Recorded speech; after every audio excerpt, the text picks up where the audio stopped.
오늘 함께 묵상할 성경 말씀은 히브리서 4장 14절에서 5장 10절 말씀입니다.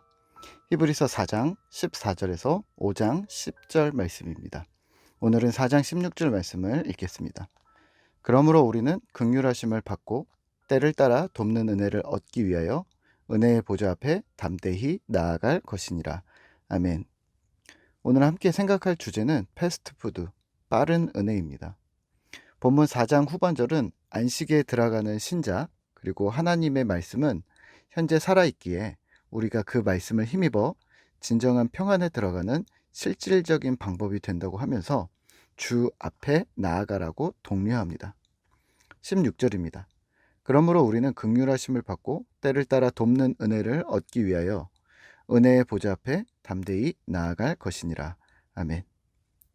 은혜의 보좌로 나아가라. 이것이 어떻게 가능할까요?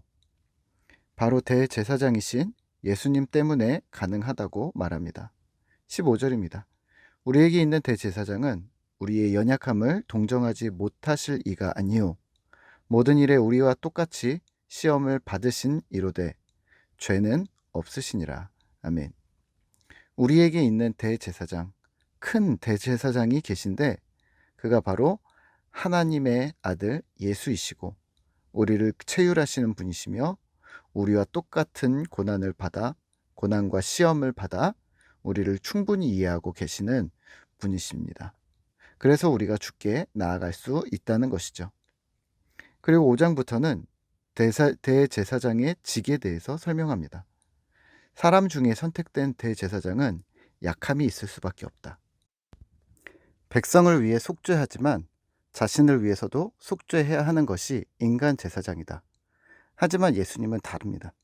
5장 5절입니다. 예수님 역시 하나님의 지목으로 대제사장이 되셨습니다. 하지만 6절인데요. 영원한 멜기세덱의 반차를 따르는 제사장이다. 여기서 반차는 어떤 계열, 같은 부류, 족속이라고 보시면 될 듯 하고요. 7절입니다. 인간은 고통을 경험하셨고 8절입니다. 그가 아들이시면서도 받으신 고난으로 순종함을 배워서 9절 온전하게 되셨다고 합니다. 구원의 근원이 되셨다. 순종해야 할 대상이 되셨다라고 합니다. 이렇게 정리해 볼 수가 있는데요. 그러면 오늘 우리는 무엇을 기억해야 할까요? 네, 예수님에 대해서 더 많이 알아가셔야 하고 그분을 지식적으로 또 현실적으로 배워가시는 것을 멈추지 않으셔야 합니다. 한 개의 모임과 한 개의 사이클을 염두에 두시면 좋은데요. 칼같이 똑 부러지게 우리의 시간을 사용할 수는 없겠지만 한 개의 사이클, 배움과 나눔, 지식과 삶의 사이클을 만드셔야 합니다. 배움이 있으면 나눔이 있으셔야 하고 지식이 있었으면 그것을 풀어내는 삶이 필요한 것인데요. 예수님의 대제사장직에 대해서 우리가 이미 너무 잘 알고 있다면 그분의 구속주 되심에 대해서 익숙하다면 우리는 그 지식을 현실로 끌어내는 작업이 필요합니다. 제가 전도사 초창기 20대 때 함께 사역했던 동기 전도사가 있었는데요.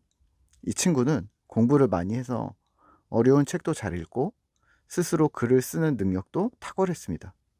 우선은 국어 실력이 많이 월등했습니다. 친구 전도사가 쓴 글을 몰래 보면서 어쩌면 이렇게 글을 잘 쓸까 하면서 내심 부러워서 그때부터 따라하기 시작했습니다. 한자, 순 우리말 한글, 영어, 또 저희가 보는 원문 등을 기억하려고 했고 자연스럽게 쓰려고 노력을 기울였는데요. 그게 이제까지 오게 된 듯합니다. 무슨 말씀을 드리려는 것이냐면 지식과 삶에서 삶이라는 부분에 범주를 넓히셔야 한다는 말인데요. 지식으로 배운 만큼 우리는 삶으로 살아내야 한다. 그러면 어디로 가실 건데요? 누구를 만나실 건데요? 네, 여기에 어폐가 있습니다. 삶으로 살아낸다는 말이 꼭 누구를 만나야만 한다는 말도 아니고 밭고랑을 매듯이 30분이 지나면 어떤 결과물이 나와 있어야 한다는 말도 아닙니다. 이렇게 이해하시면 어떨까요? 예를 들어 한 개의 그룹에서 창세기 성경을 공부했다면 그 다음 날은 창세기를 내가 이해하기 위해서 관련 서적을 찾아보거나 세미나를 들으면서 혹은 노트에 어제 배운 내용들을 정리하면서 그 지식을 내 것으로 만드는 시간을 쓸 수 있습니다. 그러면 여기서 질문. 이건 공부일까요? 삶일까요? 네, 저는 삶으로 보고 싶은데요. 숙성되지 않고 내 것으로 만들지 않은 지식은 내 것이 아니라는 것을 잘 알고 있습니다. 내 것이 아닌 것을 나눌 때 어떤 효과가 있을까요? 별로 없습니다. 내 것을 나누셔야, 나의 것을 나누셔야 파급 효과가 있습니다. 신앙의 내공이 쌓여야 하는 것이죠. 우리가 이 2학기 때는 렉시오 디비나라는 툴을 통해서 우리가 내공 쌓는 연습을 저와 함께 하실 텐데요. 그땐 그때 기대를 해주시고요. 여튼 지식을 삶으로 연결해야 한다는 말은 날 것의 지식을 내 것으로 만드는 작업, 그것으로 기도하는 시간, 물론 외적으로 사람을 만나 격려하고 위로하고 세우는 일, 속한 공동체를 탄탄히 지지하는 일까지 이 모두가 신자의 삶에 속합니다. 그러니 내공을 쌓는 시간, 글을 쓰는 시간, 내 것으로 소화하는 시간도 삶으로 넣어주시죠. 왜냐하면 우리가 제자다워지는, 제자스러워지는 방편이기 때문입니다. 오늘 기억할 주제는, 두 번째 주제는 은혜의 보좌 앞에 나아가는 것입니다. 16절입니다. 그러므로 우리는 긍휼하심을 받고 때를 따라 돕는 은혜를 얻기 위하여 은혜의 보좌 앞에 담대히 나아갈 것이니라. 아멘. 질문 하나 드릴까요? 은혜의 보좌 앞에 나아가는 것을 어떻게 이해하고 계신가요? 은혜의 보좌? 교회 가서 예배 드리는 시간, 또 기도하는 시간, 또는 집에서 큐티하는 시간? 은혜의 보좌는 어디일까요? 이건 중요한 사안입니다. 왜냐하면 은혜의 보좌에 나아가 주의 은혜를 입으라 하는데 은혜의 보좌에 나아가지 않는 우리, 혹은 상대적으로 그런 시간과 공간에 시간을 할당할 수 없는 우리는 은혜를 얻을 수 없는 게 아닐까요? 예를 들어 예배 시간이 은혜의 보좌로 나아가는 시간이라면요, 일주일에 한 번 1시간, 일주일이면 168시간인데요 168시간 동안 1시간, 또는 수요 기도회를 합해도 2시간, 168시간 중에 2시간 택도 없습니다. 거기에 큐티, 기도 뭐 넣는다고 해도 그러면 뭔가 너무 비율적으로 맞지 않습니다. 이런 생각은 신앙의 조급함을 낳습니다. 일주일 내내 팽팽 다른 일을 했으면서 딱 1시간, 그 타이밍, 예를 들면 2022년 7월 3일 11시 주일 오전 예배에 하나님이 딱 은혜를 부어주셔야 하는 거죠. 거기에 예배 시간 중에 설교는 30분, 그 은혜가 설교 이전에 올 것인가 아니면 설교 이후에 올 것인가, 그 시간에 딱 은혜를 못 주시면 일주일 연기. 하나님 오늘도 은혜를 안 주셨네요. 7월 10일 다음 주에 뵙겠습니다. 이러실 건가요? 은혜를 마치 패스트푸드처럼 지금 당장 주셔야 한다고, 혹은 예약해 놨으니 그 시간에 딱 부어달라고 하는 것이 진정한 은혜일까요? 감정의 동요와 은혜를 구분하지 못하는 것은 오늘날 현대교회의 문제입니다. 마치 극장의 영화와 같은 거죠. 러닝타임 120분 동안 울고 웃게 만드는 것이 예배라고 생각하게 만드는 겁니다. 아니, 이미 우리는 그런 예배에 익숙해져 있습니다. 과연 그래도 되는 걸까요? 예배가 이러한 것이 맞는 걸까요? 은혜는 패스트푸드가 아닙니다. 예배 공간과 공동체는 맥도날드가 아닙니다. 예배는 예약해둔 한정식 집이 아닙니다. 음식을 차려놓고 손님 오시면 바로 식사하실 수 있게끔 만들어 놓은 곳이라고 생각하시면 큰 오산입니다.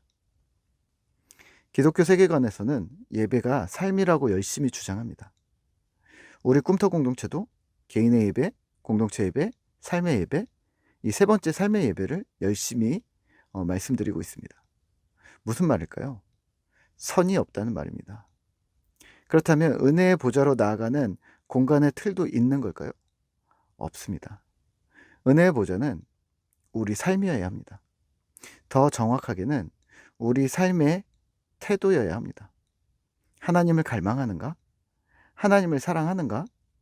하나님을 의지하려고 평안의 때든 위기의 때이든 주를 바라보는가? 주를 경외하는 습관이 내 안에 자연스럽게 있는가?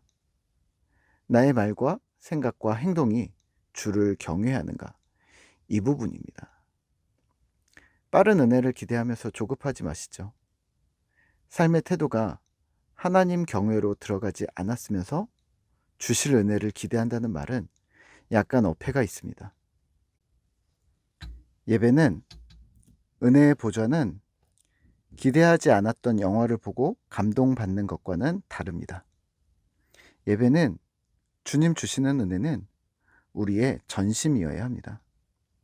느리지만 풍성이 임하는 하나님의 은혜, 주시는 은혜를 잔잔히 지속적으로 경험하는 은혜, 그런 은혜를 기대하시고 사모하는 신실한 꿈터 공동체 되시기를 소망합니다. 함께 기도하겠습니다. 하나님, 혹시 우리가 주의 은혜를 조급하게 받아들이려는 습성을 가지고 있는 것은 아닌가 돌아봅니다. 우리를 용서하시고 은혜를 마치 패스트푸드처럼 하나님 앞에서 조급히 내놓으라고 얘기하는 그러한 과격한 신자들이 아닌, 하나님, 우리의 삶의 태도에서, 삶의 전반에서 하나님 주시는 은혜를 풍성하게 누리는, 또 천천히 누리는 그러한 믿음의 사람들 되도록 우리를 붙들어 주시옵소서. 오늘도 함께 하시는 주님을 기대합니다. 예수님의 이름으로 기도드립니다. 아멘.